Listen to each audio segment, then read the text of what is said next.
पहले तुम खतरे में हो मुझे वोट दो, अब मैं खतरे में हूँ मुझे वोट दो। कहते दोनों जगह वोट ही मंगी जा रही। ਜਿਹੜਾ ਕਹਿਣਾ ਕਿ ਮੁਝੇ ਵੋਟ ਦੋ ਦੋਨਾਂ ਸਿਚੁਏਸ਼ਨ ਦੇ ਵਿੱਚ ਮਤਲਬ ਇਹ ਹੈਗਾ ਮਸਲਾ ਵੋਟਾਂ ਦਾ ਹੈ, ਨੈਸ਼ਨਲ ਸਿਕਿਉਰਿਟੀ ਦਾ ਮਸਲਾ ਨਹੀਂ ਹੈ। ਇਹਦਾ ਮਤਲਬ ਹੈ ਡਾਕਟਰ ਖਾਲਿਦ ਹੁਣ ਪੰਜਾਬ ਕਿਹੜੇ ਏਜੰਡੇ ਤੇ ਵੋਟ ਪਾਊਗਾ? ਵਿਕਾਸ ਦੇ ਮੁੱਦੇ ਤੇ, ਧਰਮ ਦੇ ਮੁੱਦੇ ਤੇ, ਸੁਰੱਖਿਆ ਦੇ ਮੁੱਦੇ ਤੇ, ਜਾਤ ਪਾਤ ਦੇ ਮੁੱਦੇ ਤੇ? ਇਸ ਵੇਲੇ ਪੰਜਾਬ ਦਾ ਵੋਟਰ ਬਹੁਤ ਕਨਫਿਊਜ਼ਡ ਹੈ। ਕਨਫਿਊਜ਼ ਕਈ ਕਾਰਨਾਂ ਕਰਕੇ ਹੈ। ਹੁਣ 5-6 ਧਿਰਾਂ ਜਿਹੜੀਆਂ ਹੈਗੀਆਂ ਉਹ ਇਲੈਕਸ਼ਨ ਦੇ ਵਿੱਚ ਖੜੀਆਂ ਔਰ 5-6 ਧਿਰਾਂ ਆਪਣੇ ਆਪਣੇ ਮੁੱਦੇ ਲੈ ਕੇ ਖੜੀਆਂ। ਇਸ ਕਰਕੇ ਵੋਟਰ ਨੂੰ ਇਹ ਨਹੀਂ ਪਤਾ ਕਿ ਮੈਂ ਕਿਹੜਾ ਮੁੱਦਾ ਚੱਕਾਂ। ਪੰਜਾਬ ਦੇ ਵਿੱਚ ਨਵੇਂ ਸਮੀਕਰਨ ਬਣਨਗੇ? ਜੇ ਨਵੇਂ ਸਮੀਕਰਨ ਬਣਨਗੇ ਕੀ ਤੁਸੀਂ ਇਹ ਸ਼ੋਰਟੀ ਨਾਲ ਕਹਿ ਸਕਦੇ ਹੋ ਕਿ ਪੰਜਾਬ ਵਿੱਚ ਬਹੁਮਤ ਦੀ ਸਰਕਾਰ ਨਹੀਂ ਆਊਗੀ? ਅੱਜ ਕਹਿ ਸਕਦੇ ਹੋ ਨਹੀਂ ਡਾਕਟਰ ਖਾਲਿਦ? ਅੱਜ ਦੀ ਸਿਚੁਏਸ਼ਨ ਹੈਗੀ ਹੈ ਕਿ ਪੰਜਾਬ ਦੇ ਵਿੱਚ ਕਿਸੇ ਵੀ ਪੋਲੀਟੀਕਲ ਪਾਰਟੀ ਕੋਲ ਬਹੁਮਤ ਨਹੀਂ ਹੈ। ਜਿਸ ਤਰੀਕੇ ਦੇ ਨਾਲ ਵੋਟਰ ਕਨਫਿਊਜ਼ਨ ਹੋਇਆ ਪਿਆ, ਈਵਨ ਪੋਲੀਟੀਕਲ ਪਾਰਟੀਆਂ ਕਨਫਿਊਜ਼ ਹੋਈਆਂ ਪਈਆਂ। ਬੀਜੇਪੀ ਜਿਹੜੀ ਕਿ 4.5 ਸਾਲ ਕੈਪਟਨ ਅਮਰਿੰਦਰ ਸਿੰਘ ਦੇ ਖਿਲਾਫ ਬੋਲਦੀ ਰਹੀ ਹੈ, ਉਹ ਅਚਾਨਕ ਦੋਸਤ ਕਿਵੇਂ ਬਣ ਸਕਦੀ ਹੈ? ਸਿਹਤ ਸਿੱਖਿਆ ਵਰਗੇ ਜਿਹੜੇ ਮੁੱਦੇ ਆ ਜਿਹੜੇ ਸਾਡੇ ਲਈ ਬਹੁਤ ਜ਼ਰੂਰੀ ਹੈਗੇ, ਉਹ ਫਿਰ ਮਨਫੀ ਰਹਿਣਗੇ। ਸੁਰੱਖਿਆ, ਧਰਮ, ਜਾਤ ਪਾਤ ਇਹਦੇ ਨਾਮ ਤੇ ਰਾਜਨੀਤੀ ਹੋਊਗੀ ਤੇ ਵੋਟਾਂ ਪਾ ਦੇਣਗੇ ਲੋਕ।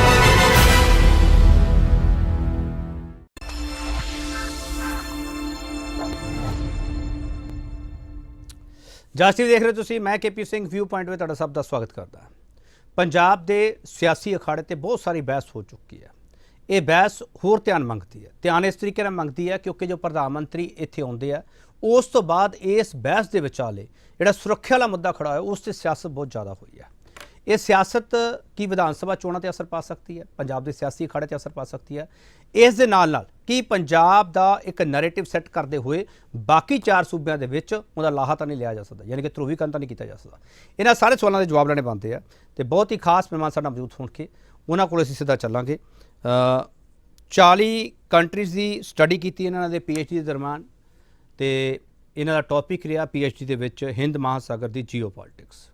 ਹਾਲਾਂਕਿ ਸਿਆਸਤ ਇਸ ਨੂੰ ਹੀ ਸਾਗਰ ਮੰਨੀ ਬੈਠੀ ਹੈ ਜਿਹਦੇ ਵਿੱਚ ਸਿਆਸਤ ਵੋਟਾਂ ਪਾਉਂਦੀ ਹੈ, ਪਰ ਇਹ ਬਹੁਤ ਵੱਡਾ ਦਾਇਰਾ ਹੈ ਜਿਸ ਨੂੰ ਸਮਝਣਾ ਪੈਣਾ। ਤੇ ਇਸ ਤੋਂ ਇਲਾਵਾ 60 ਤੋਂ 70 ਰਿਸਰਚ ਪੇਪਰ ਇਹਨਾਂ ਲਿਖੇ ਹੋਏ ਆ ਜਿਹਨੂੰ ਪੂਰੀ ਦੁਨੀਆ ਵਿੱਚ ਪੜ੍ਹਿਆ ਜਾਂਦਾ ਤੇ ਇਸ ਦੇ ਨਾਲ ਨਾਲ 30 ਤੋਂ 32 ਸਾਲ ਦਾ ਇਹਨਾਂ ਦਾ ਪੜ੍ਹਾਈ ਦਾ ਤਜਰਬਾ, ਪੜ੍ਹਾਉਣ ਦਾ ਤਜਰਬਾ। ਰਾਜਨੀਤੀ ਸ਼ਾਸਤਰ ਦੇ ਸਟੂਡੈਂਟ ਇਹਨਾਂ ਨੇ ਤਿਆਰ ਕੀਤੇ ਆ। ਹਜੇ ਵੀ ਕਹਿੰਦੇ ਮੈਂ ਵਿਦਿਆਰਥੀ ਹਾਂ। ਜਦੋਂ ਬੰਦਾ ਖੁਦ ਨੂੰ ਵਿਦਿਆਰਥੀ ਮੰਨੇ ਤਾਂ ਫਿਰ ਇਹਦਾ ਮਤਲਬ ਹੈ ਕਿ ਉਹ ਸਹੀ ਜਗ੍ਹਾ ਤੇ ਹੈ ਤੇ ਸਹੀ ਟਿਕਾਣੇ ਤੇ ਗੱਲ ਕਰ ਸਕਦਾ ਹੈ।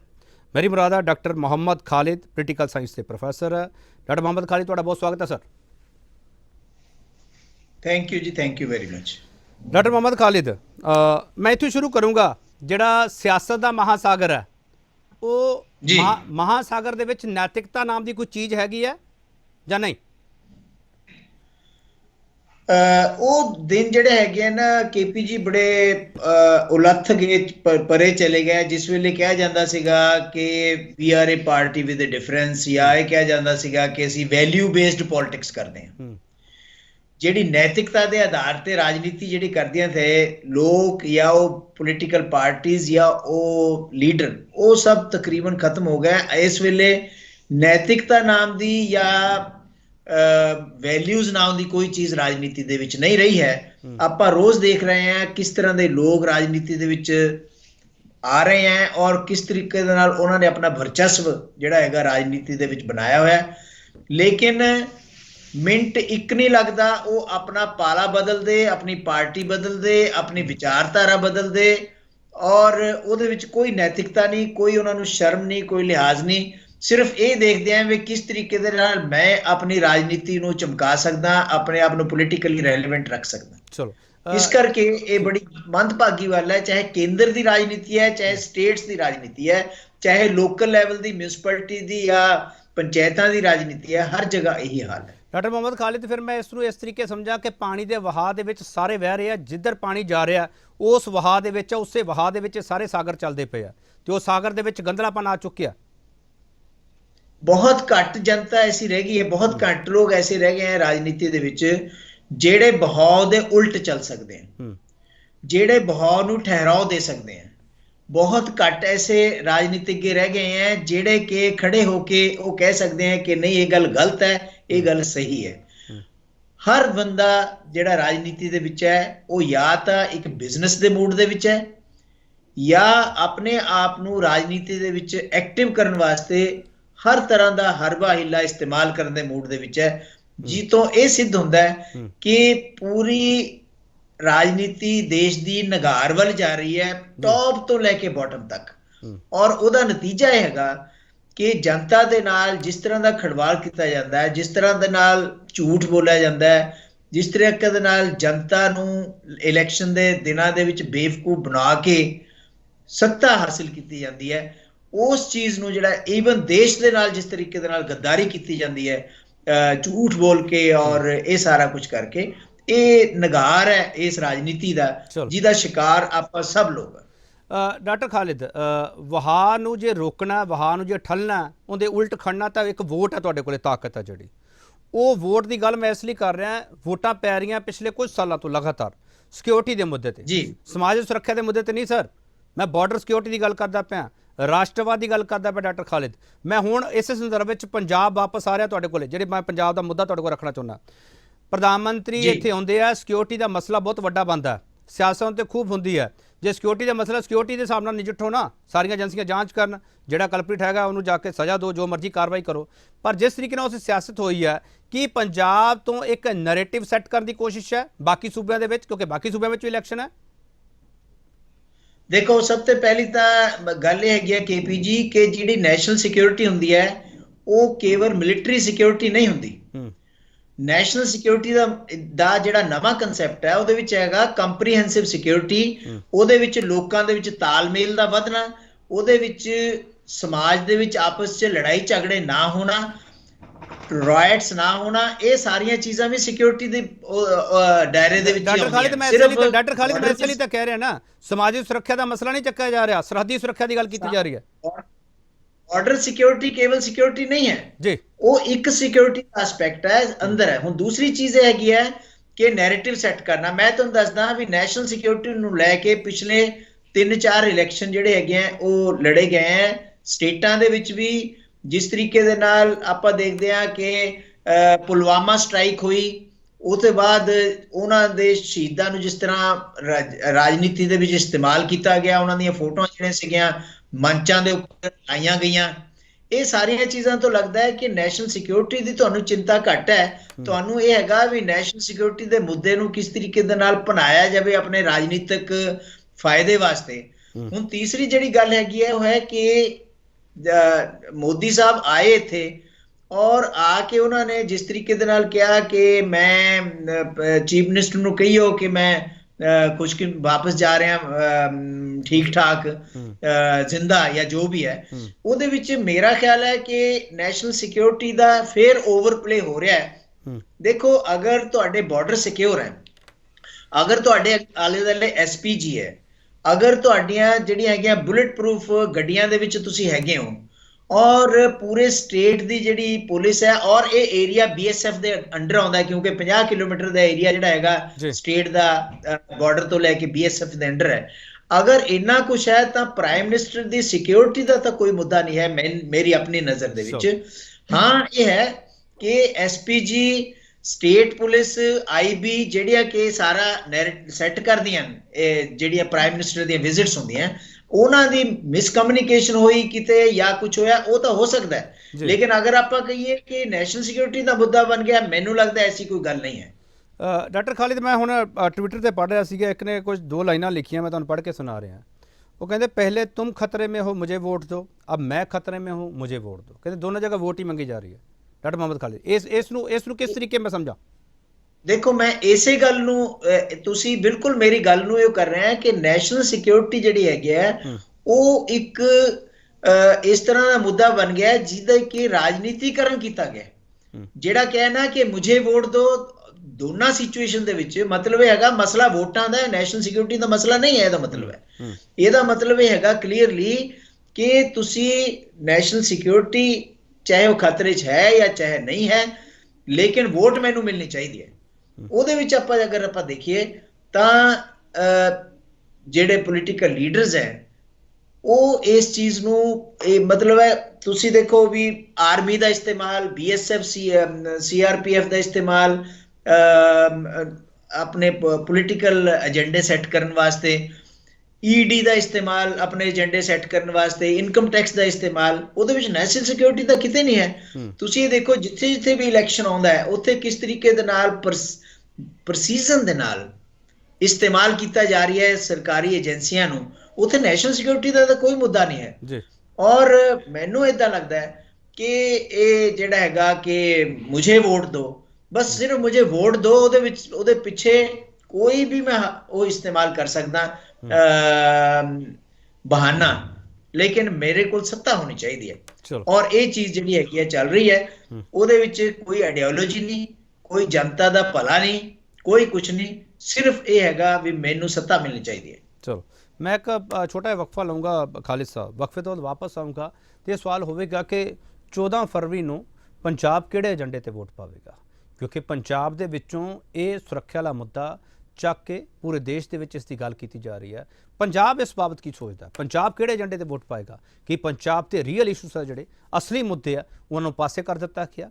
ਇੱਥੋਂ ਦੀਆਂ ਧਿਰਾਂ ਜਿਹੜੀਆਂ ਹੈਗੀਆਂ ਉਹਨਾਂ ਨੇ ਉਸ ਮੁੱਦੇ ਬਾਰੇ ਕਿੰਨਾ ਸੋਚਣਾ, ਜਾਂ ਸਿਰਫ ਉਹ ਵੀ ਇਸ ਮੁੱਦੇ ਤੇ ਪੂਰੀ ਸਿਆਸਤ ਕਰਨਗੇ? ਉਹਨਾਂ ਨੂੰ ਪਤਾ ਲੋਕ ਜਵਾਬ ਮੰਗ ਕਰਨਗੇ, ਜੋ ਲੋਕ ਜਵਾਬ ਮੰਗਦੇ ਆ ਤੇ ਫਿਰ ਅਸੀਂ ਸਵਾਲ ਕਰਦੇ। ਵਾਪਸ ਆ ਰਿਹਾ ਇੱਕ ਵਾਰ ਫਿਰ ਤੁਹਾਡਾ ਸਵਾਗਤ ਕਰਦੇ ਹਾਂ। ਡਾਕਟਰ ਖਾਲਿਦ, ਪੰਜਾਬ ਕਿਹੜੇ ਮੁੱਦੇ ਤੇ ਵੋਟ ਪਾਊਗਾ? ਕਿਉਂਕਿ ਪਿਛਲੀ ਵਾਰ ਜੋ ਸੱਤਾ ਬਦਲੀ ਸੀ ਤਾਂ ਬੇਅਦਬੀ ਦੇ ਮੁੱਦੇ ਤੇ ਵੋਟ ਪਈ ਸੀ ਪੰਜਾਬ ਦੇ ਵਿੱਚ, ਹੁਣ ਵੀ ਉਹ ਇਸ਼ੂ ਜਿੰਦਾ ਹੈਗਾ, ਉਹ ਇਸ਼ੂ ਮਰਿਆ ਨਹੀਂ ਆ, ਖਤਮ ਨਹੀਂ ਹੋਇਆ, ਮੁੱਕਿਆ ਨਹੀਂ ਗਾ। ਕੌਮ ਕਹਿੰਦੀ ਸਾਨੂੰ ਇਨਸਾਫ ਨਹੀਂ ਮਿਲਿਆ ਹੈ ਤਿੱਕਰ, ਉਸ ਦੇ ਵਿਚਾਲੇ ਇਹ ਮੁੱਦਾ ਸ਼ੁਰੂ ਹੋ ਗਿਆ। ਸਰਹੱਦੀ ਸੂਬਾ, ਸੁਰੱਖਿਆ ਦੇ ਮੁੱਦੇ ਦੇ ਉੱਤੇ ਸੈਂਟੀਮੈਂਟਸ ਆ ਜਿਹੜੇ ਉਹ ਵੱਧ ਜਾਂਦੇ ਆ। ਡਾਕਟਰ ਖਾਲਿਦ ਤੁਹਾਨੂੰ ਪਤਾ, ਡਾਕਟਰ ਖਾਲਿਦ ਹੁਣ ਪੰਜਾਬ ਕਿਹੜੇ ਏਜੰਡੇ ਤੇ ਵੋਟ ਪਾਊਗਾ? ਵਿਕਾਸ ਦੇ ਮੁੱਦੇ ਤੇ, ਧਰਮ ਦੇ ਮੁੱਦੇ ਤੇ, ਸੁਰੱਖਿਆ ਦੇ ਮੁੱਦੇ ਤੇ, ਜਾਤ ਪਾਤ ਦੇ ਮੁੱਦੇ ਤੇ ਪੰਜਾਬ ਦਾ ਕਿਸ ਤਰ੍ਹਾਂ ਨਾਲ ਵਿਹਾਰ ਰਿਹਾ? ਦੇਖੋ ਕੇਪੀ ਜੀ, ਪੰਜਾਬ ਦਾ ਵੋਟਰ ਜਿਹੜਾ ਹੈਗਾ ਉਹ ਕਿਸੇ ਇੱਕ ਮੁੱਦੇ ਤੇ ਵੋਟ ਪਾਉਣ ਵਾਲਾ ਨਹੀਂ ਹੈ ਕਿ ਸਿਰਫ ਸੁਰੱਖਿਆ ਤੇ ਪਾ ਦੇਵੇ ਵੋਟ ਜਾਂ ਵਿਕਾਸ ਤੇ ਪਾ ਦੇਵੇ ਵੋਟ।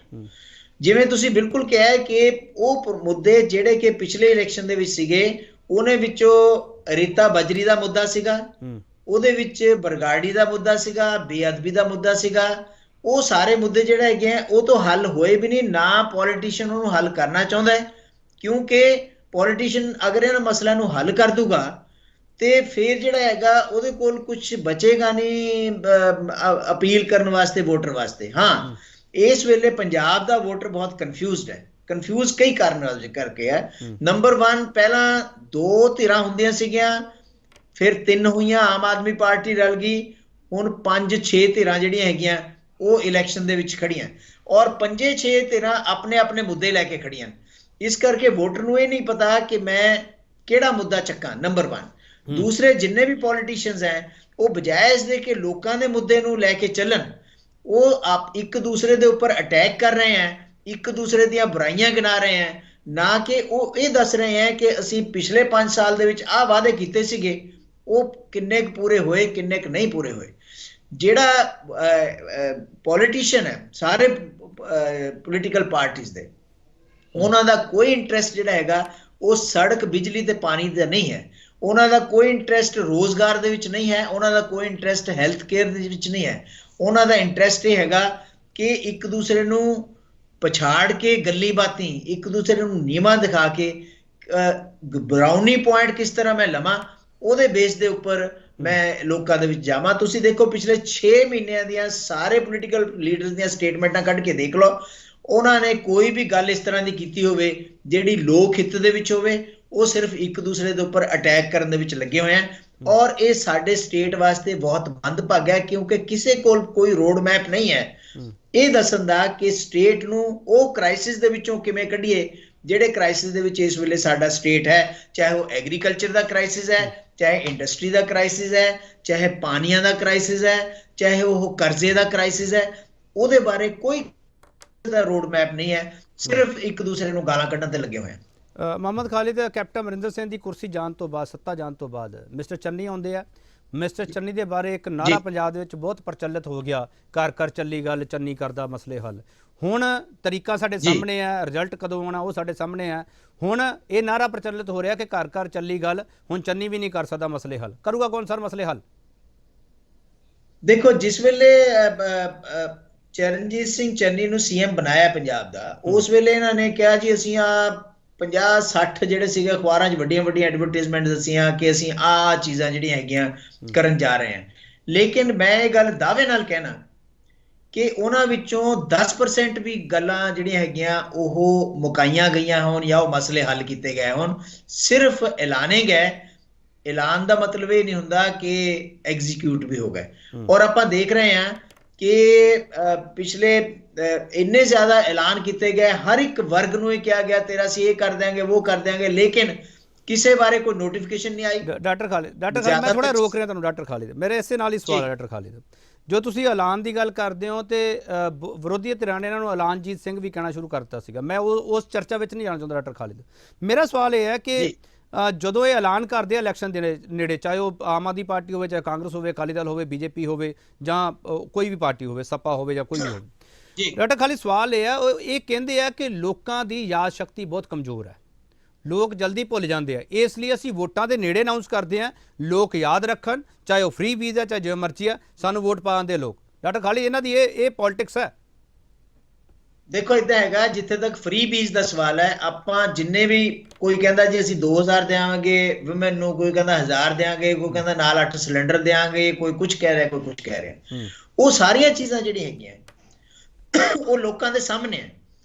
ਅਗਰ ਲੋਕ ਇਹਨਾਂ ਨੂੰ ਸਟੇਜਾਂ ਦੇ ਖੜਿਆਂ ਨੂੰ ਇਹ ਪੁੱਛਣ ਪਏ ਭਾਈ ਸਾਨੂੰ ਇਹ ਦੱਸੋ ਵੀ ਕਿੱਥੋਂ ਲਿਆਓਗੇ ਪੈਸਾ ਇਸ ਚੀਜ਼ ਦਾ, ਜਦ ਕਿ ਸਰਕਾਰ ਕਰਜ਼ੇ ਦੇ ਵਿੱਚ ਇੰਨੀ ਡੁੱਬੀ ਹੋਈ ਹੈ, ਸਟੇਟ ਇੰਨਾ ਡੁੱਬਿਆ ਹੋਇਆ ਹੈ, ਤਾਂ ਉਹਨਾਂ ਕੋਲ ਇਹਦਾ ਕੋਈ ਜਵਾਬ ਨਹੀਂ ਹੋਏਗਾ।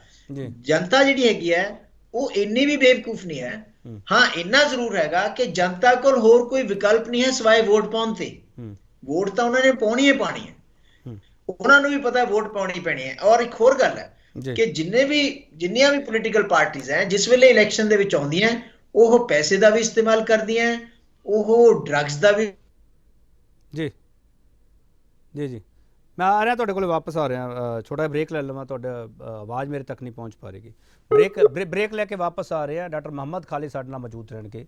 ਬਹੁਤ ਸਾਰੇ ਸਵਾਲ ਹੈਗੇ ਆ। 14 ਫਰਵਰੀ ਨੂੰ ਪੰਜਾਬ ਵੋਟ ਪਾਵੇਗਾ। ਖਾਲਿਦ ਸਾਹਿਬ ਕਹਿੰਦੇ ਪੰਜਾਬ ਇੱਕ ਏਜੰਡੇ ਤੇ ਵੋਟ ਨਹੀਂ ਪਾਉਂਦਾਗਾ, ਪੰਜਾਬ ਦਾ ਸੁਭਾਅ ਹੋਰ ਤਰ੍ਹਾਂ ਦਾ ਹੈ। ਪਰ ਜਿਸ ਤਰੀਕੇ ਨਾਲ ਇੱਥੇ ਸਿਆਸਤ ਹੋ ਰਹੀ ਹੈ ਕਿ ਪੰਜਾਬ ਦੇ ਅਸਲ ਮੁੱਦੇ ਆ ਉਹਨਾਂ ਨੂੰ ਮੰਨਫੀ ਕਰਕੇ ਤਾਂ ਨਹੀਂ ਵੋਟਾਂ ਪਾਉਣੀਆਂ ਜਾਣਗੀਆਂ, ਉਹਨਾਂ ਲਈ ਪ੍ਰੇਰਿਆ ਤਾਂ ਨਹੀਂ ਜਾਵੇਗਾ। ਉੱਥੇ ਸਾਡੇ ਮੀਡੀਆ ਦੀ ਜਿਹੜੇ ਆ ਬੁੱਧੀਜੀਵੀ ਸਾਡੇ ਸਾਹਮਣੇ ਬੈਠੇ ਡਾਕਟਰ ਮੁਹੰਮਦ ਖਾਲਿਦ ਹਰਾ ਵਰਗੇ ਲੋਕ ਆ ਜਿਹੜੇ, ਉਹਨਾਂ ਦੀ ਜ਼ਿੰਮੇਵਾਰੀ ਹੋਰ ਫਾਤੀ ਹੈ ਕਿ ਮੁੱਦਿਆਂ ਤੇ ਕੇਂਦਰ ਕੀਤਾ ਜਾਵੇ।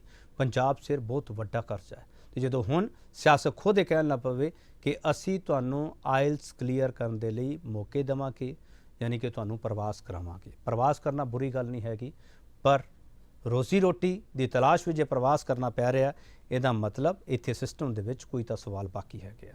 ਸਾਡੇ ਪਾਣੀ ਤੇ ਵੀ ਸਵਾਲ ਹੈ, ਸਾਡੀ ਖੇਤੀ ਤੇ ਵੀ ਸਵਾਲ ਹੈ। ਇਸ ਕਰਕੇ ਕਿਸਾਨ ਵੀ ਗੁੱਸੇ ਹੋ ਕੇ ਦਿੱਲੀ ਬਾਰਡਰ ਤੇ ਬੈਠ ਰਹੇ, ਉਹਦਾ ਅਸਰ ਕਿੰਨਾ ਹੋਵੇਗਾ, ਸਵਾਲ ਇਹੀ ਹੈ। ਵਾਪਸ ਆ ਰਿਹਾ, ਇੱਕ ਵਾਰ ਫਿਰ ਤੁਹਾਡਾ ਸਵਾਗਤ ਕਰਦੇ ਹਾਂ। ਡਾਕਟਰ ਖਾਲਿਦ ਹਰਾ ਨਾਲ ਸਾਡੀ ਗੱਲਬਾਤ ਚੱਲ ਰਹੀ ਸੀ ਤੇ ਹੁਣ ਮੁੱਦਾ ਕਿਸਾਨ ਦਾ, ਜਿੰਦੇ ਬਾਰੇ ਅਸੀਂ ਗੱਲਬਾਤ ਛੱਡ ਕੇ ਗਏ ਸੀ। ਡਾਕਟਰ ਖਾਲਿਦ, ਕਿਸਾਨ ਕਿੱਡਾ ਵੱਡਾ ਫੈਕਟਰ ਰਹੇਗਾ ਇਸ ਇਲੈਕਸ਼ਨ ਦੇ ਵਿੱਚ? ਮੇਰਾ ਸਵਾਲ ਇਸ ਸੰਦਰਭ ਦੇ ਵਿੱਚ ਹੈ ਡਾਕਟਰ ਖਾਲਿਦ, ਜਦੋਂ ਆਮ ਆਦਮੀ ਪਾਰਟੀ ਦੇ ਨਾਲ ਜਿਹੜਾ ਉਹਨਾਂ ਦੀ ਗੱਠਜੋੜ ਹੈ ਉਹ ਸਿਰੇ ਨਾ ਚੜ੍ਹਦਾ ਹੋਇਆ ਨਜ਼ਰ ਆਉਂਦਾ ਹੋਵੇ, ਜਦੋਂ ਇੱਕ ਦੂਜੇ ਵੱਲੋਂ ਬਿਆਨਬਾਜ਼ੀਆਂ ਕੀਤੀਆਂ ਜਾਂਦੀਆਂ ਹੋਣ, ਉਦੋਂ ਕਿਸਾਨ ਜੇ ਇਕੱਲਾ ਖੜਾ ਮੈਦਾਨ ਦੇ ਵਿੱਚ, ਮੈਂ ਇਕੱਲਾ ਖੜਾ ਕਿਸਾਨ ਉਹਦਾ ਸਵਾਲ ਕਰ ਰਿਹਾ ਤੁਹਾਨੂੰ, ਜੇ ਉਹ ਸਿਆਸੀ ਮੈਦਾਨ ਦੇ ਵਿੱਚ ਖੜਾ, ਕਿ ਲੋਕ ਉਸ ਕਿਸਾਨ ਅੰਦੋਲਨ ਦੇ ਨਾਮ ਤੇ ਕਿਸਾਨਾਂ ਨਾਲ ਤੁਰਨਗੇ ਜਾਂ ਨਹੀਂ? ਦੇਖੋ, ਗੱਲ ਇਹ ਹੈਗੀ ਹੈ ਕਿ ਕਿਸਾਨ ਅੰਦੋਲਨ ਜਿਸ ਤਰੀਕੇ ਦੇ ਨਾਲ ਇਲੈਕਸ਼ਨ 'ਚ ਕੁੱਦਣ ਦੀ ਕੋਸ਼ਿਸ਼ ਕਰ ਰਿਹਾ ਹੈ, ਉਹਨਾਂ ਨੂੰ ਕੋਈ ਜ਼ਿਆਦਾ ਲਾਭ ਨਹੀਂ ਮਿਲਣਾ। ਬੇਸ਼ੱਕ ਕਿਸਾਨ ਅੰਦੋਲਨ ਐਸ ਸੱਚ ਇਸ ਇਲੈਕਸ਼ਨ ਦੇ ਵਿੱਚ ਕਾਫੀ ਇੰਪੋਰਟੈਂਟ ਰੋਲ ਪਲੇ ਕਰੇਗਾ, ਕਿਉਂਕਿ ਸਾਰੀਆਂ ਪੋਲੀਟੀਕਲ ਪਾਰਟੀਆਂ ਨੇ ਕਿਸਾਨ ਅੰਦੋਲਨ ਦੀ ਹਮਾਇਤ ਕੀਤੀ ਹੋਈ ਹੈ, ਨੰਬਰ 1। ਨੰਬਰ 2, ਜਿਹੜੇ ਕਿਸਾਨ ਅੰਦੋਲਨ ਦੇ ਉਹ ਲੋਕ ਜਿਹੜੇ ਕਿ ਰਾਜਨੀਤੀ ਵੱਲ ਆਉਣਾ ਚਾਹੁੰਦੇ ਆ, ਉਹ ਕੇਵਲ ਕਿਸਾਨੀ ਦੇ ਮੁੱਦੇ ਤੇ ਰਾਜਨੀਤੀ ਨਹੀਂ ਕਰ ਸਕਦੇ। ਰਾਜਨੀਤੀ ਜਦ ਕਰਨੀ ਹੈ ਸਟੇਟ ਦੀ, ਤਾਂ ਉਹਦੇ ਵਿੱਚ ਉਹ ਸਾਰੇ ਫੈਕਟਰ ਵੀ ਲਿਆਉਣੇ ਪਾਉਣਗੇ ਜਿਹੜੇ ਕਿ ਦੂਸਰੀਆਂ ਪੋਲੀਟੀਕਲ ਪਾਰਟੀ, ਚਾਹੇ ਇੰਡਸਟਰੀ ਹੈ, ਚਾਹੇ ਐਗਰੀਕਲਚਰ ਹੈ, ਚਾਹੇ ਐਜੂਕੇਸ਼ਨ ਹੈ, ਹੋਰ ਸਾਰੇ ਵੀ। ਅਗਰ ਤੁਸੀਂ ਕਹੋ ਕਿ ਇਕੱਲੇ ਕਿਸਾਨੀ ਦੇ ਮੁੱਦੇ ਤੇ ਇਲੈਕਸ਼ਨ ਲੜਤਾ ਜਾਵੇ, ਉਹ ਇੱਕ ਵਾਇਬਲ ਸੋਲੂਸ਼ਨ ਨਹੀਂ ਹੈ। ਦੂਸਰੀ ਚੀਜ਼ ਇਹ ਹੈਗੀ ਹੈ ਕਿ ਕਿਸਾਨ ਅੰਦੋਲਨ ਦੇ ਵਿੱਚੋਂ ਅਗਰ 33 ਧੜੇ ਆ, ਉਹਨਾਂ ਵਿੱਚੋਂ 22 ਹੀ ਇੱਧਰ ਹੈ, ਉਹਨਾਂ ਦੇ ਵਿੱਚ ਵੀ ਆਪਸ ਦੇ ਵਿੱਚ ਮਤਭੇਦ ਹੈ। ਔਰ ਜਿਹੜੀ ਮੇਨ ਸੰਯੁਕਤ ਕਿਸਾਨ ਮੋਰਚਾ ਹੈ ਉਹ ਐਸ ਸੱਚ ਇਹਨੂੰ ਸਪੋਰਟ ਨਹੀਂ ਕਰ ਰਿਹਾ, ਤਾਂ ਡੈਫੀਨੇਟਲੀ ਇਹਦਾ ਪ੍ਰਭਾਵ ਇੰਨਾ ਜ਼ਿਆਦਾ ਇਹ ਨਹੀਂ ਹੋਏਗਾ ਕਿ ਕਿਸਾਨ ਅੰਦੋਲਨ ਦੇ ਸਿਰ ਤੇ ਉਹ ਬਹੁਤ ਜ਼ਿਆਦਾ ਸੀਟਾਂ ਜਿੱਤਣਗੇ ਜਾਂ ਹੋਰ, ਕਿਉਂਕਿ ਪੋਲਿਟਿਕਸ ਇੱਕ ਡਿਫਰੈਂਟ ਚੀਜ਼ ਹੈ, ਐਜੀਟੇਸ਼ਨ ਇੱਕ ਡਿਫਰੈਂਟ ਚੀਜ਼ ਹੈ। ਐਜੀਟੇਸ਼ਨ ਦੇ ਵਿੱਚ ਸਕਸੈਸਫੁਲ ਹੋਣਾ ਜਿਹੜਾ ਹੈਗਾ, ਉਹਦਾ ਮਤਲਬ ਇਹ ਨਹੀਂ ਹੈ ਕਿ ਉਹ ਤੁਹਾਨੂੰ ਰਾਜਨੀਤੀ ਦੇ ਵਿੱਚ ਆਉਣ ਦੀ ਵੀ ਟਿਕਟ ਦੇ ਦਿੰਦਾ ਹੈ। ਡਾਕਟਰ ਖਾਲਿਦ, ਜੇ ਤੁਹਾਡੇ ਤੋਂ ਕੋਈ ਸਲਾਹ ਮੰਗਣ ਆਵੇ, ਵੈਸੇ ਤਾਂ ਸਾਡੇ ਦੇਸ਼ ਦੇ ਵਿੱਚ ਸਲਾਹਕਾਰ ਬਹੁਤ ਜ਼ਿਆਦਾ, ਪਰ ਤੁਸੀਂ ਪੋਲੀਟੀਕਲ ਸਾਇੰਸ ਦੇ ਪ੍ਰੋਫੈਸਰ ਹੋ, ਤੁਹਾਡੇ ਕੋਲ ਤਾਂ ਬਹੁਤ ਲੋਕ ਸਲਾਹਾਂ ਵੀ ਲੈਂਦੇ ਹੋਣਗੇ, ਤੁਹਾਡੇ ਕੋਲ ਕੋਈ ਸਲਾਹ ਲੈਣ ਆਵੇ ਵੀ ਕਿਸਾਨਾਂ ਨੂੰ ਸਿਆਸਤ ਵਿੱਚ ਜਾਣਾ ਚਾਹੀਦਾ ਕਿ ਨਹੀਂ ਜਾਣਾ ਚਾਹੀਦਾ, ਡਾਕਟਰ ਖਾਲਿਦ ਦਾ ਪਹਿਲਾ ਟੇਕ ਕੀ ਹੋਊਗਾ ਫਟਾਫਟ? ਮੇਰਾ ਇਹ ਟੇਕ ਹੋਊਗਾ ਕਿ ਕਿਸਾਨਾਂ ਨੂੰ ਸਿਆਸਤ ਦੇ ਵਿੱਚ ਨਹੀਂ ਜਾਣਾ ਚਾਹੀਦਾ। ਕਿਉਂਕਿ ਇਸ ਕਰਕੇ ਨਹੀਂ ਜਾਣਾ ਚਾਹੀਦਾ ਕਿਉਂਕਿ ਉਹ ਇੱਕ ਬਹੁਤ ਵੱਡੀ ਜੰਗ ਜਿੱਤ ਕੇ ਹੋਣੇ ਆ, ਜਿਹੜੀ ਕਿ ਸਿਆਸਤ ਤੋਂ ਬਹੁਤ ਉੱਪਰ ਹੈ। ਔਰ ਉਹ ਜਿਹੜੀ ਜੰਗ ਹੈ, ਉਹਨਾਂ ਨੇ ਕਿਸਾਨੀ ਅੰਦੋਲਨ ਨੂੰ ਵਰਲਡ ਲੈਵਲ ਦੇ ਉੱਪਰ ਇੰਨਾ ਜ਼ਿਆਦਾ ਇੰਪੋਰਟੈਂਸ ਦਿੱਤੀ ਹੈ। ਇੱਕ ਸਟੇਟ ਦੀ 4 MLA ਜਿਤਾ ਕੇ ਉਹ ਆਪਣੇ ਆਪ ਨੂੰ ਨੀਚੇ ਹੀ ਲੈ ਕੇ ਜਾਣਗੇ, ਨਾ ਕਿ ਉਹਦੇ ਨਾਲ। ਦੇਖੋ, ਅਗਰ ਉਹ ਸੋਚਣ ਕਿ ਇਸ ਤਰੀਕੇ ਦੇ ਨਾਲ ਅਸੀਂ ਸੱਤਾ ਚ ਆ ਕੇ ਪਤਾ ਨਹੀਂ ਕੀ ਪਰਿਵਰਤਨ ਕਰ ਦਿਆਂਗੇ, ਇਸ ਤਰ੍ਹਾਂ ਦੀ ਚੀਜ਼ ਨਹੀਂ ਨਜ਼ਰ ਆ ਰਹੀ। ਉਹਨਾਂ ਨੇ ਬਹੁਤ ਵੱਡੀ ਜੰਗ ਜਿੱਤੀ ਹੈ। KPG ਵਰਲਡ ਦੀ ਹਿਸਟਰੀ ਦੇ ਵਿੱਚ ਐਜੀਟੇਸ਼ਨ ਨਾਂ ਦੇ ਵਿੱਚ ਇੱਕ ਬਹੁਤ ਵੱਡਾ ਚੈਪਟਰ ਐਡ ਕੀਤਾ ਹੈ ਕਿਸਾਨ ਅੰਦੋਲਨ ਨੇ, ਏਡਾ ਵੱਡਾ ਅੰਦੋਲਨ ਕਰਕੇ। ਔਰ ਇਹ ਜਿਹੜਾ ਚੈਪਟਰ ਹੈ, ਇਹ ਇੱਕ ਲੰਬੇ ਸਮੇਂ ਤੱਕ ਐਜੀਟੇਸ਼ਨਾਂ ਦੇ ਇਤਿਹਾਸ ਦੇ ਵਿੱਚ ਜਿਹੜਾ ਹੈਗਾ ਇਹਦੀ ਮਿਸਾਲ ਦਿੱਤੀ ਜਾਇਆ ਕਰੇਗੀ। ਅਗਰ ਉਹਨੂੰ ਤੁਸੀਂ ਸਿਰਫ 4 MLA ਦੀਆਂ ਸੀਟਾਂ ਤੱਕ ਸੀਮਿਤ ਕਰ ਸਕਦੇ ਹੋ, ਜਿਹੜਾ ਕਰਨਾ ਚਾਹੁੰਦੇ ਹੋ, ਜਿਹੜਾ ਤੁਸੀਂ ਜਿੱਤਣਾ ਚਾਹੁੰਦੇ ਹੋ ਇਸ ਇਲੈਕਸ਼ਨ ਦੇ ਵਿੱਚ ਵੜ ਕੇ, ਉਹ ਮੇਰਾ ਖਿਆਲ ਹੈ ਇੱਕ ਅਕਲਮੰਦੀ ਵਾਲੀ ਗੱਲ ਨਹੀਂ ਹੈ। ਨਹੀਂ, ਆਮ ਆਦਮੀ ਪਾਰਟੀ ਨਾਲ ਜੇ ਜਾਇਆ ਜਾਂਦਾ ਤਾਂ ਉਹ ਜ਼ਿਆਦਾ ਬਿਹਤਰ ਹੈ, ਤੁਹਾਨੂੰ ਇਹ ਲੱਗਦਾ? ਦੇਖੋ, ਆਮ ਆਦਮੀ ਪਾਰਟੀ ਦੇ ਆਪਣੇ ਮੁੱਦੇ ਹੈਗੇ ਹੈ ਔਰ ਆਮ ਆਦਮੀ ਪਾਰਟੀ ਦੀ ਆਪਣਾ ਨੈਰੇਟਿਵ ਹੈ ਇਲੈਕਸ਼ਨ ਦਾ। ਆਮ ਆਦਮੀ ਪਾਰਟੀ ਦੇ ਨਾਲ ਜਾ ਕੇ ਜਿਹੜਾ ਹੈਗਾ, ਅਗਰ ਕਿਸਾਨ ਅੰਦੋਲਨ, ਕਿਸਾਨ ਦੀ ਇਹ ਜਥੇਬੰਦੀ ਜਿਹੜਾ ਕਿ ਸੰਯੁਕਤ ਸਮਾਜ ਮੋਰਚਾ ਬਣਿਆ, ਅਗਰ ਇਹ ਆਮ ਆਦਮੀ ਪਾਰਟੀ ਦੇ ਨਾਲ ਜਾਂਦਾ ਹੈ, ਉਹਦੀਆਂ ਇੰਪਲੀਕੇਸ਼ਨਸ ਡਿਫਰੈਂਟ ਹੈ। ਅਗਰ ਉਹ ਇੰਡੀਪੈਂਡੈਂਟਲੀ ਇਲੈਕਸ਼ਨ ਲੜਦਾ ਹੈ ਤਾਂ ਉਹਦੀਆਂ ਇੰਪਲੀਕੇਸ਼ਨ ਡਿਫਰੈਂਟ ਹੈ। ਕਿਉਂਕਿ ਅਗਰ ਉਹ ਇੰਡੀਪੈਂਡੈਂਟਲੀ ਇਲੈਕਸ਼ਨ ਲੜਦਾ ਹੈ, 2, 4, 5% ਅਗਰ ਵੋਟ ਸ਼ੇਅਰ ਲੈ ਲੈਂਦਾ ਹੈ, ਤਾਂ ਉਹ ਕਿਹੜੀ ਪੋਲੀਟੀਕਲ ਪਾਰਟੀ ਨੂੰ ਹਿੱਟ ਕਰੇਗਾ। ਆਮ ਆਦਮੀ ਪਾਰਟੀ ਦੇ ਨਾਲ ਮਿਲ ਕੇ ਅਗਰ ਉਹ ਇਲੈਕਸ਼ਨ ਲੜਨਾ ਹੈ ਤਾਂ ਕਿਆ ਆਮ ਆਦਮੀ ਪਾਰਟੀ ਨੂੰ ਬੈਨੀਫਿਟ ਦੇਗਾ ਜਾਂ ਲਾਸ ਚਲੇ ਜਾਏਗਾ। ਇਹ ਸਾਰੀਆਂ ਚੀਜ਼ਾਂ ਜਿਹੜੀਆਂ ਇਹ ਇੰਡੀਪੈਂਡੈਂਟਲੀ ਡਿਸਕਸ ਹੋਣ ਵਾਲੀਆਂ। ਇਹ ਨਹੀਂ ਕਹਿ ਸਕਦੇ ਕਿ ਕਿਸਾਨ ਸਮਾਜ ਮੋਰਚਾ ਜਿਹੜਾ ਹੈਗਾ, ਸੰਯੁਕਤ ਸਮਾਜ ਮੋਰਚਾ, ਇਹ ਆਮ ਆਦਮੀ ਪਾਰਟੀ ਨਾਲ ਜਿੱਤ ਕੇ ਲੜ ਕੇ ਰਲ ਕੇ ਅੱਛੀ ਰਾਜਨੀਤਿਕ ਪ੍ਰਦਰਸ਼ਨ ਕਰ ਸਕਦਾ ਹੈ, ਇਹ ਹਜੇ ਨਹੀਂ ਕਿਹਾ ਜਾ ਸਕਦਾ। ਚਲੋ ਡਾਕਟਰ ਖਾਲਿਦ, ਇਹ ਤੁਸੀਂ ਦੱਸ ਸਕਦੇ ਹੋ ਜਿਸ ਤਰੀਕੇ ਨਾਲ ਨਵੇਂ ਸਮੀਕਰਨ ਬਣ ਰਹੇ ਆ, ਨਵਾਂ ਗੱਠਜੋੜ ਬਣ ਰਿਹਾ, ਕੈਪਟਨ ਅਮਰਿੰਦਰ ਸਿੰਘ ਦਾ, BJP ਦਾ, ਸੁਦੇਸ਼ ਸਿੰਘ ਢੀਂਡਸਾ ਹਰਾਂ ਦਾ, ਉਹਦੇ ਨਾਲ ਪੰਜਾਬ ਦੇ ਵਿੱਚ ਨਵੇਂ ਸਮੀਕਰਨ ਬਣਨਗੇ? ਜੇ ਨਵੇਂ ਸਮੀਕਰਨ ਬਣਨਗੇ, ਕੀ ਤੁਸੀਂ ਇਹ ਸ਼ੋਰਟੀ ਨਾਲ ਕਹਿ ਸਕਦੇ ਹੋ ਕਿ ਪੰਜਾਬ ਵਿੱਚ ਬਹੁਮਤ ਦੀ ਸਰਕਾਰ ਨਹੀਂ ਆਊਗੀ? ਅੱਜ ਕਹਿ ਸਕਦੇ ਹੋ ਨਹੀਂ ਡਾਕਟਰ ਖਾਲਿਦ? ਦੇਖੋ, ਅੱਜ ਦੀ ਸਿਚੁਏਸ਼ਨ ਹੈਗੀ ਹੈ ਕਿ ਪੰਜਾਬ ਦੇ ਵਿੱਚ ਕਿਸੇ ਵੀ ਪੋਲੀਟੀਕਲ ਪਾਰਟੀ ਕੋਲ ਬਹੁਮਤ ਨਹੀਂ ਹੈ। ਜਿਸ ਤਰੀਕੇ ਦੇ ਨਾਲ ਵੋਟਰ ਕਨਫਿਊਜ਼ਨ ਹੋਇਆ ਪਿਆ, ਈਵਨ ਪੋਲੀਟੀਕਲ ਪਾਰਟੀਆਂ ਕਨਫਿਊਜ਼ ਹੋਈਆਂ ਪਈਆਂ। ਤੁਸੀਂ ਕੈਪਟਨ ਅਮਰਿੰਦਰ ਸਿੰਘ ਦੀ ਗੱਲ ਕੀਤੀ ਹੈ, ਤੁਸੀਂ BJP ਜਿਹੜੀ ਕਿ 4.5 ਸਾਲ ਕੈਪਟਨ ਅਮਰਿੰਦਰ ਸਿੰਘ ਦੇ ਖਿਲਾਫ ਬੋਲਦੀ ਰਹੀ ਹੈ, ਉਹ ਅਚਾਨਕ ਦੋਸਤ ਕਿਵੇਂ ਬਣ ਸਕਦੀ ਹੈ? ਕੈਪਟਨ ਅਮਰਿੰਦਰ ਸਿੰਘ ਜੀ ਦਾ ਕਿ ਇੱਕ ਲੰਬਾ ਇਤਿਹਾਸ ਸੈਕੂਲਰ ਪੋਲਿਟਿਕਸ ਦਾ ਹੈ, ਉਹ ਕਿਸ ਤਰੀਕੇ ਦੇ ਨਾਲ BJP ਦੇ ਨਾਲ ਆਪਣੇ ਆਪ ਨੂੰ ਉਹ ਕਰ ਸਕਦੇ? ਉਹ ਕਹਿੰਦੇ ਜੀ ਮੈਂ ਸਟੇਟ ਵਾਸਤੇ ਸਭ ਕੁਝ ਕਰ ਰਿਹਾ। ਤਾਂ ਸਟੇਟ ਵਾਸਤੇ ਤਾਂ ਤੁਸੀਂ 4.5 ਸਾਲ ਤੋਂ ਵੀ ਕਰ ਹੀ ਰਹੇ ਥੇ ਨਾ। ਪਹਿਲਾਂ ਕਿਹੜਾ ਤੁਸੀਂ ਕੋਈ ਪਾਕਿਸਤਾਨ ਦੀ ਰਾਜਨੀਤੀ ਕਰ ਰਹੇ ਥੇ, ਸਟੇਟ ਦੀ ਰਾਜਨੀਤੀ ਕਰ ਰਹੇ ਥੇ। ਉਸ ਵੇਲੇ ਜੇ ਤੁਸੀਂ ਕੁਝ ਨਹੀਂ ਕਰ ਸਕੇ, ਜਾਂ ਜੋ ਕੁਝ ਤੁਸੀਂ 5 ਸਾਲ ਪਹਿਲਾਂ ਜੋ ਲੋਕਾਂ 'ਚ ਜਾ ਕੇ ਵਾਅਦੇ ਕੀਤੇ ਸੀਗੇ ਉਹਨਾਂ ਨੂੰ ਤੁਸੀਂ ਪੂਰਾ ਨਹੀਂ ਕਰ ਸਕਦੇ, ਤਾਂ ਕੀ ਗਰੰਟੀ ਹੈ ਕਿ ਹੁਣ ਤੁਸੀਂ BJP ਦੇ ਨਾਲ ਜਾਂ ਹੋਰ ਕਿਸੇ ਆਪਣੇ ਢੀਂਡਸਾ ਸਾਹਿਬ ਨਾਲ ਰਲ ਕੇ ਤੁਸੀਂ ਬਹੁਤ ਚਮਤਕਾਰ ਲਿਆ ਦੇਵੋਗੇ? ਕੀ ਤੁਹਾਡੇ ਕੋਲ ਗਾਰੰਟੀ ਹੈ ਇਸ ਚੀਜ਼ ਦੀ? ਤੁਸੀਂ ਕਹਿ ਰਹੇ ਹੋ ਇਸ ਕਰਕੇ ਬੋਲੋ ਮੈਂ ਫਿਰ ਉਹੀ ਗੱਲ ਕਹਿ ਰਿਹਾ ਜਿਹੜੀ ਪਹਿਲਾਂ ਕਹੀ ਸੀਗੀ। ਇਹਦਾ ਮਤਲਬ ਇਹ ਹੈਗਾ ਕਿ ਤੁਸੀਂ ਕੇਵਲ ਤੇ ਕੇਵਲ ਆਪਣੇ ਆਪ ਨੂੰ ਪੋਲੀਟੀਕਲੀ ਰੈਲੇਵੈਂਟ ਬਣਾਉਣ ਵਾਸਤੇ ਅਗਲੇ 5 ਸਾਲ ਦੀ ਆਪਣੇ ਇਲੈਕਸ਼ਨ ਜਿਹੜੀ ਰਾਜਨੀਤੀ ਹੈ ਉਹਦਾ ਨੈਰੇਟਿਵ ਸੈੱਟ ਕਰਨ ਵਾਸਤੇ ਸਾਰਾ ਕੁਝ ਕਰ ਰਹੇ ਹੋ, ਨਾ ਕਿ ਜਨਤਾ ਵਾਸਤੇ ਜਾਂ ਸਟੇਟ ਦੀ ਭਲਾਈ ਵਾਸਤੇ। ਤੁਸੀਂ ਕਹਿ ਰਹੇ ਹੋ ਕਿਹੜਾ 4.5 ਸਾਲ ਪਾਕਿਸਤਾਨ ਦੀ ਰਾਜਨੀਤੀ ਕਰਦੇ ਰਹੇ, ਪਰ ਪਾਕਿਸਤਾਨ ਵਿਰੁੱਧ ਰਾਜਨੀਤੀ ਕਰਦੇ ਰਹੇ ਨਾ, ਤੇ BJP ਇਹ ਕਹਿੰਦੀ ਹੈ ਕਿ ਸਾਡਾ ਰਾਸ਼ਟਰਵਾਦੀ ਦੋਸਤ ਹੈ ਇਹ। ਮੈਂ ਕਿਹਾ ਜੀ ਨਾ ਤੁਸੀਂ ਇਹ ਦੱਸੋ ਵੀ ਬਾਕੀ ਦੇ ਸਾਰੇ ਜਿਹੜੇ ਹੈਗੇ ਆ ਉਹ ਰਾਸ਼ਟਰ ਵਿਰੋਧੀ ਹਨ? ਹੂੰ क्या अकाली दल या कांग्रेस या ये सब लोग राष्ट्र विरोधी हैं? क्या ਤੁਹਾਡੇ ਕੋਲ ਹੀ ਰਾਸ਼ਟਰਵਾਦ ਦਾ ਸਾਰਾ ਸਰਟੀਫਿਕੇਟ ਹੈ? ਤੁਸੀਂ ਮਤਲਬ ਹੈ ਬੀਜੇਪੀ ਜਾਂ ਕੋਈ ਵੀ ਪੋਲੀਟੀਕਲ ਪਾਰਟੀ ਹੁੰਦੀ ਕੌਣ ਹੈ ਇਹ ਗੱਲ ਕਹਿਣ ਵਾਲੀ ਕਿ ਕੌਣ ਰਾਸ਼ਟਰਵਾਦੀ ਹੈ ਕੌਣ ਨਹੀਂ ਹੈ? क्या ਨਹਿਰੂ ਤੋਂ ਲੋਕ ਅੱਜ ਤੱਕ ਜਿੰਨੇ ਪ੍ਰਧਾਨ ਮੰਤਰੀ ਬਣੇ ਆ ਉਹ ਸਾਰੇ ਰਾਸ਼ਟਰਵਾਦੀ ਨਹੀਂ ਸੀਗੇ? ਤਾਂ ਅਗਰ ਇਹ ਕਹੀਏ ਕਿ ਜੀ ਅਸੀਂ ਸਿਰਫ ਰਾਸ਼ਟਰਵਾਦ ਦੀ ਰਾਜਨੀਤੀ ਕਰ ਰਹੇ ਹਾਂ, ਰਾਸ਼ਟਰਵਾਦ ਦੀ ਰਾਜਨੀਤੀ ਤੇ ਸਾਰੇ ਕਰ ਰਹੇ ਹਨ। ਕੌਣ ਜਿਹੜਾ ਹੈਗਾ ਉਹ ਮਲੇਸ਼ੀਆ ਦੀ ਰਾਜਨੀਤੀ ਕਰ ਰਿਹਾ ਇੱਥੇ ਬੈਠ ਕੇ ਜਾਂ ਅਮਰੀਕਾ ਦੀ ਰਾਜਨੀਤੀ ਕਰ ਰਿਹਾ? ਉਹ ਸਾਰੇ ਆਪਣੀ ਆਪਣੀ ਰਾਜਨੀਤੀ ਕਰ ਰਹੇ ਹਨ, ਲੇਕਿਨ ਉਹ ਸਟੇਟ ਦੇ ਵਿਦ ਇਨ ਦਾ ਸਟੇਟ ਹੈ। ਜਿਹੜਾ ਪੋਲੀਟੀਕਲ ਪ੍ਰੋਸੈਸ ਹੈ ਕੇਪੀ ਜੀ, ਉਹ ਸਟੇਟ ਦੇ ਅੰਦਰ ਹੀ ਹੈ ਨਾ, ਕੰਟਰੀ ਦੇ ਅੰਦਰ ਹੀ ਹੈ, ਕੰਟਰੀ ਦੇ ਬਾਹਰ ਤਾਂ ਨਹੀਂ ਹੈ। ਇਸ ਕਰਕੇ ਇਹ ਗੱਲ ਜਿਹੜੀ ਹੈਗੀ ਹੈ ਇਹ ਬਿਲਕੁਲ ਹੀ ਨਿਰਾਧਾਰ ਹੈ। ਜਿਹੜਾ ਤੁਸੀਂ ਕਹਿੰਦੇ ਹੋ ਜੀ ਕਿ ਸਿਰਫ ਬੀਜੇਪੀ ਜਿਹੜੀ ਹੈਗੀ ਹੈ ਉਹੀ ਰਾਸ਼ਟਰਵਾਦ ਦੀ ਰਾਜਨੀਤੀ ਕਰਦੀ ਹੈ। ਹਰ ਦੇਸ਼ ਦਾ ਨਾਗਰਿਕ ਰਾਸ਼ਟਰਵਾਦੀ ਹੈ ਜਦ ਤੱਕ ਉਹਦੇ ਪਰ ਕੋਈ ਦੇਸ਼ ਧਰੋਹ ਜਿਹੜਾ ਹੈਗਾ ਸਿੱਧ ਨਾ ਹੋ ਗਿਆ ਹੋਵੇ।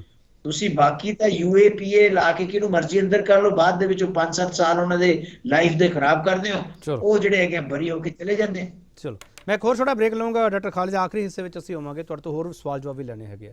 ਡਾਕਟਰ ਖਾਲਿਦ ਹਰਾ ਦਾ ਲੰਬਾ ਤਜਰਬਾ, ਇਹਨਾਂ ਨੂੰ ਸਮਝ ਹੈਗੀ ਪੋਲੀਟੀਕਲ ਸਮਝ, ਇਹਨਾਂ ਨੂੰ ਵੀ ਪਤਾ ਕਿ ਸਰਵੇ ਕਿੱਥੋਂ ਹੁੰਦੇ ਆ ਤੇ ਕਿਵੇਂ ਬਣਦੇ ਆ ਤੇ ਕਿਵੇਂ ਜਾਂਦੇ ਆ, ਸੈਂਪਲ ਸਾਈਜ਼ ਵੀ ਇਹਨਾਂ ਨੂੰ ਪਤਾ ਹੁੰਦਾ ਡਾਕਟਰ ਖਾਲਿਦ ਹਰਾ ਨੂੰ, ਇਸ ਕਰਕੇ ਇਹਨਾਂ ਨੂੰ ਸੱਦਿਆ। ਤੇ ਉਸ ਆਧਾਰ 'ਤੇ ਇਹ ਕਹਿ ਰਿਹਾ ਕਿ ਫਿਲਹਾਲ ਦੀ ਸਿਚੁਏਸ਼ਨ ਆ ਜਿਹੜੀ ਉਹ ਕਿਸੇ ਨੂੰ ਬਹੁਮਤ ਨਹੀਂ ਦਵਾ ਰਹੀ, ਤੇ ਬਹੁਮਤ ਪੰਜਾਬੀ ਦਿਵਾਉਣਗੇ ਕਿਹਨੂੰ, ਸਵਾਲ ਇਹੀ ਹੈ। ਵਾਪਸ ਆ ਰਿਹਾ ਇੱਕ ਵਾਰ ਫਿਰ ਤੁਹਾਡਾ ਸਵਾਗਤ ਕਰਦੇ ਹਾਂ ਡਾਕਟਰ ਖਾਲਿਦ। ਮੈਂ ਇੱਥੋਂ ਸ਼ੁਰੂ ਕਰੂੰਗਾ ਇਹ ਸੈਗਮੈਂਟ ਨੂੰ। ਜਿਵੇਂ ਬੀਜੇਪੀ ਦੀ ਪੋਲਿਟਿਕਸ ਹੈ ਕਿ ਆਮ ਆਦਮੀ ਪਾਰਟੀ ਦੀ ਪੋਲਿਟਿਕਸ ਹੈ ਉਸੇ ਰਾਹ 'ਤੇ ਹੈ, ਉਹ ਸਵਾਲ ਇਸ ਕਰਕੇ ਹੈ ਕਿਉਂਕਿ ਚੰਡੀਗੜ੍ਹ ਦੇ ਵਿੱਚ ਵਿਕਟਰੀ ਮਾਰਚ ਕੱਢਿਆ ਜਾਂਦਾ, ਚਲੋ ਉਹ ਬਣਦਾ ਸੀਗਾ, ਉਹਨਾਂ ਨੇ ਪਹਿਲੀ ਵਾਰੀ ਵੱਧ ਸੀਟਾਂ ਲੈ ਕੇ, ਹਾਲਾਂਕਿ ਮੇਅਰ ਉਹਨਾਂ ਦਾ ਨਹੀਂ ਬਣਿਆ ਹੈਗਾ। ਡਾਕਟਰ ਖਾਲਿਦ, ਪੰਜਾਬ ਵਿੱਚ ਸ਼ਾਂਤੀ ਮਾਰਚ ਕੱਢਿਆ ਜਾਂਦਾ, ਪੰਜਾਬ ਵਿੱਚ ਸ਼ਾਂਤੀ ਮਾਰਚ ਦੀ ਜ਼ਰੂਰਤ ਹੈ, ਤਿਰੰਗਾ ਯਾਤਰਾ ਦੀ ਜ਼ਰੂਰਤ ਹੈ? ਦੇਖੋ ਗੱਲ ਇਹ ਹੈਗੀ ਹੈ ਕਿ ਤੁਸੀਂ ਜੈ ਸ਼੍ਰੀ ਰਾਮ ਦੀ ਯਾਤਰਾ ਕੱਢੋ ਜਾਂ ਤਿਰੰਗਾ ਯਾਤਰਾ ਕੱਢੋ, ਇਹ ਸਾਰਾ ਇੱਕ ਪੋਲੀਟੀਕਲ ਗਿਮਿਕ ਹੈ। ਤੁਹਾਨੂੰ ਮੈਂ ਦੱਸਦਾ ਵੀ ਜੈ ਸ਼੍ਰੀ ਰਾਮ ਦਾ ਸਲੋਗਨ ਜਿਹੜਾ ਹੈਗਾ ਉਹ ਨਾ ਕੇਵਲ ਇੱਕ ਧਾਰਮਿਕ ਸਲੋਗਨ ਹੈ, ਇੱਕ ਪੋਲੀਟੀਕਲ ਸਲੋਗਨ ਬਣ ਕੇ ਰਹਿ ਗਿਆ। ਇਸੇ ਤਰੀਕੇ ਦੇ ਨਾਲ ਜਿਹੜੀਆਂ ਤਿਰੰਗਾ ਯਾਤਰਾ ਪਹਿਲਾਂ ਜਿਹੜਾ ਸੀਗੇ ਲੋਕ ਰਾਜਨੀਤੀ ਨਹੀਂ ਕਰਦੇ ਸੀਗੇ। ਤੁਸੀਂ ਤਿਰੰਗਾ ਯਾਤਰਾ ਕੱਢ ਕੇ ਮਾਈਨੋਰਿਟੀ ਜਿਹੜੇ ਆਪਣੇ ਇਲਾਕੇ ਹੈ ਉਹਨਾਂ ਦੇ ਵਿੱਚ ਨੂੰ ਆਪਣੀ ਬੌਸੀ ਦਿਖਾਉਂਦੇ ਹੋਏ ਲੰਘੋ, ਔਰ ਉਸ ਤੋਂ ਬਾਅਦ ਉੱਥੇ ਹਰ ਤਰ੍ਹਾਂ ਦੀ ਖੁਰਾਫਾਤ ਉਹ ਕਰੋ, ਸਟੇਟ ਗਵਰਨਮੈਂਟ ਚੁੱਪ ਕਰੀ ਬੈਠੀ ਰਹੇ, ਜੋ ਕਿ ਹੋ ਰਿਹਾ ਆਪਾਂ ਮੱਧ ਪ੍ਰਦੇਸ਼ ਦੇਖਿਆ ਹੀ ਹੈ। ਤਾਂ ਉਹ ਜਿਹੜੀਆਂ ਚੀਜ਼ਾਂ ਹੈਗੀਆਂ ਉਹ ਕੋਈ ਸਟੇਟ ਦੇ ਹਿੱਤ ਦੇ ਵਿੱਚ ਨਹੀਂ ਹਨ।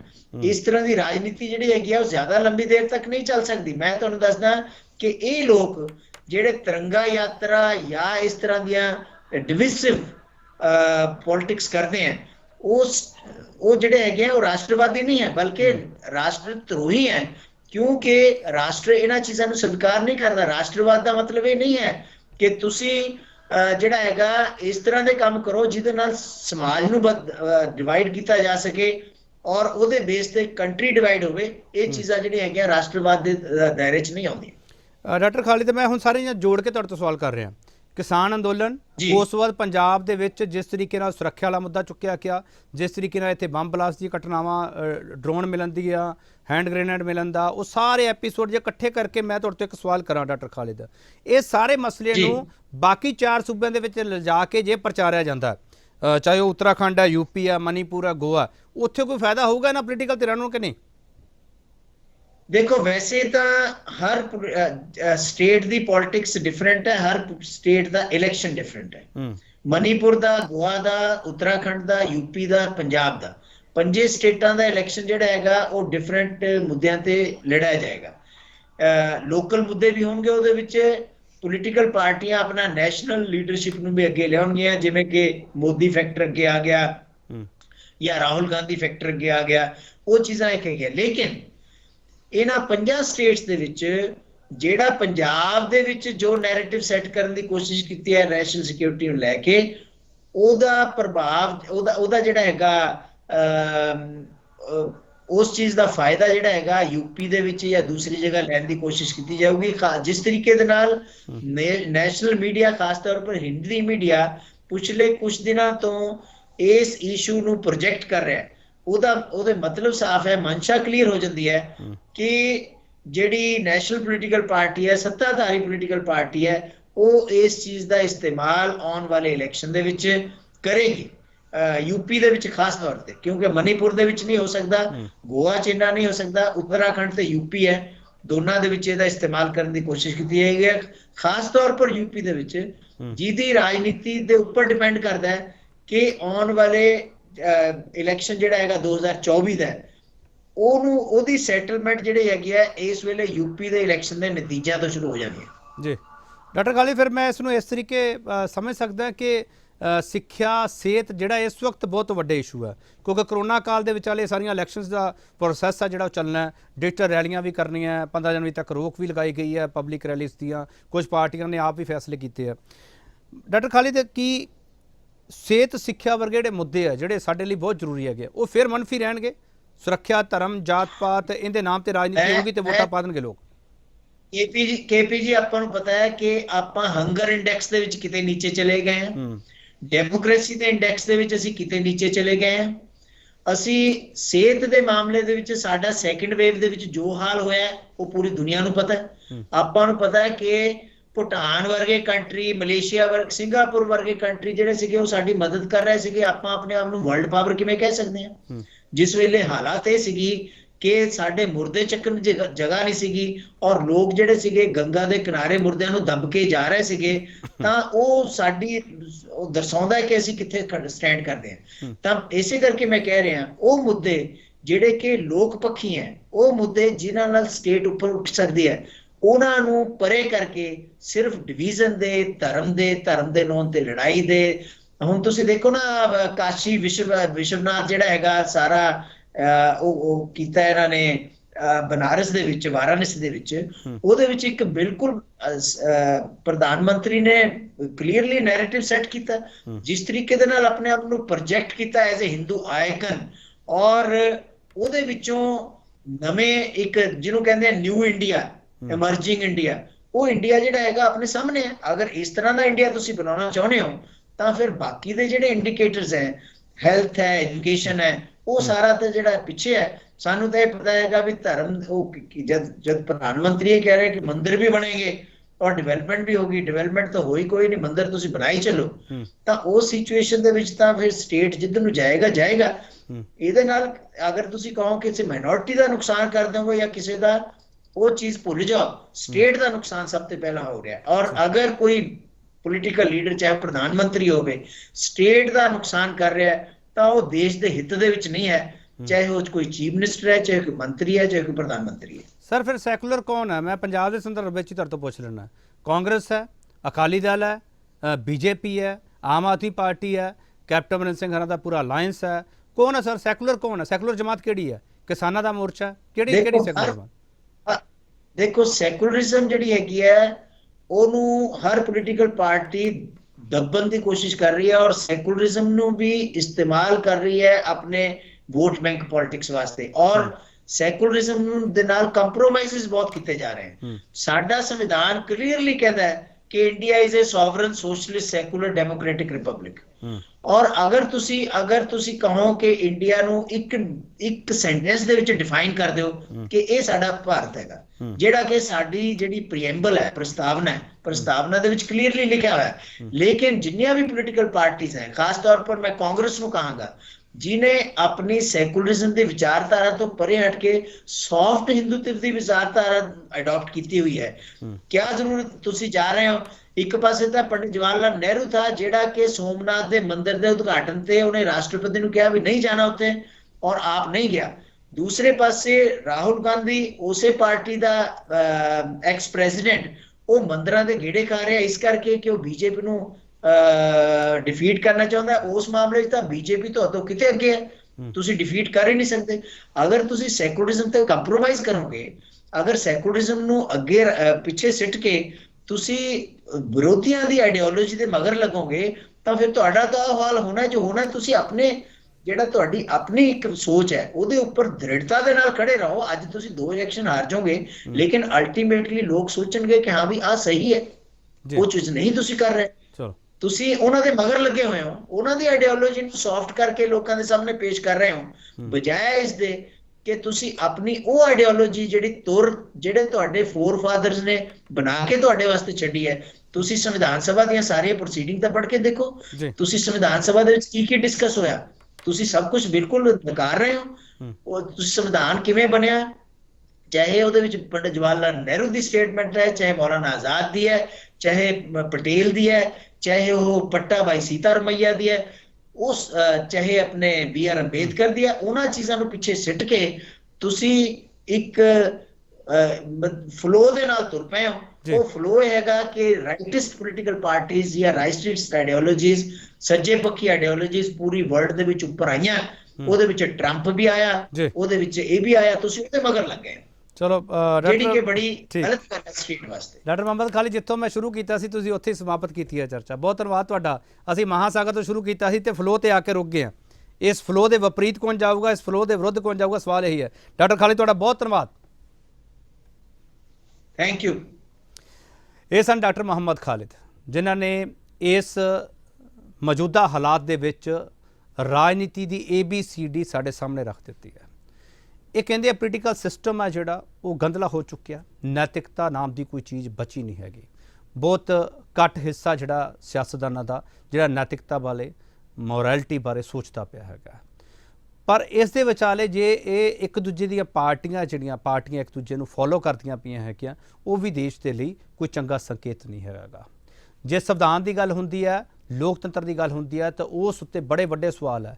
ਪਰ ਇਹਨਾਂ ਸਵਾਲਾਂ ਦੇ ਵਿਚਾਲੇ ਜਦੋਂ ਤੁਸੀਂ ਵੋਟ ਪਾਣੀ ਹੈ, ਕਿ ਤੁਹਾਡੇ ਤੇ ਸਵਾਲ ਨਹੀਂ ਪੁੱਛਿਆ ਜਾਣਾ ਚਾਹੀਦਾ ਹੈ ਤੁਸੀਂ ਉਹਨਾਂ ਲੋਕਾਂ ਨੂੰ ਵੋਟ ਕਦੋਂ ਪਾਓਗੇ ਜਿਹੜੇ ਮੁੱਦਿਆਂ ਦੀ ਗੱਲ ਕਰਦੇ, ਜਿਹੜੇ ਮੁੱਦੇ ਆਧਾਰਿਤ ਰਾਜਨੀਤੀ ਕਰਦੇ ਆ, ਜਾਂ ਤੁਸੀਂ ਵੀ ਉਸੇ ਫਲੋ ਦੇ ਵਿੱਚ ਜਾਓਗੇ ਜਿੱਥੇ ਗੱਲ ਹੁੰਦੀ ਆ ਧਰਮ ਦੇ ਨਾਂ 'ਤੇ ਵੋਟਾਂ ਵੰਡਣ ਦੀ, ਜਿੱਥੇ ਜਾਤ ਪਾਤ ਦੇ ਨਾਂ 'ਤੇ ਵੋਟਾਂ ਵੰਡਣ ਦੀ, ਜਿੱਥੇ ਬਾਰਡਰ ਸਿਕਿਉਰਿਟੀ ਦੇ ਨਾਂ 'ਤੇ ਵੋਟਾਂ ਵੰਡਣ ਦੀ। ਫਿਰ ਤੁਸੀਂ ਫੈਸਲਾ ਆਪ ਕਰਨਾ ਕਿ ਤੁਸੀਂ ਕਿਹਨੂੰ ਚੁਣਨ ਜਾ ਰਹੇ ਹੋ।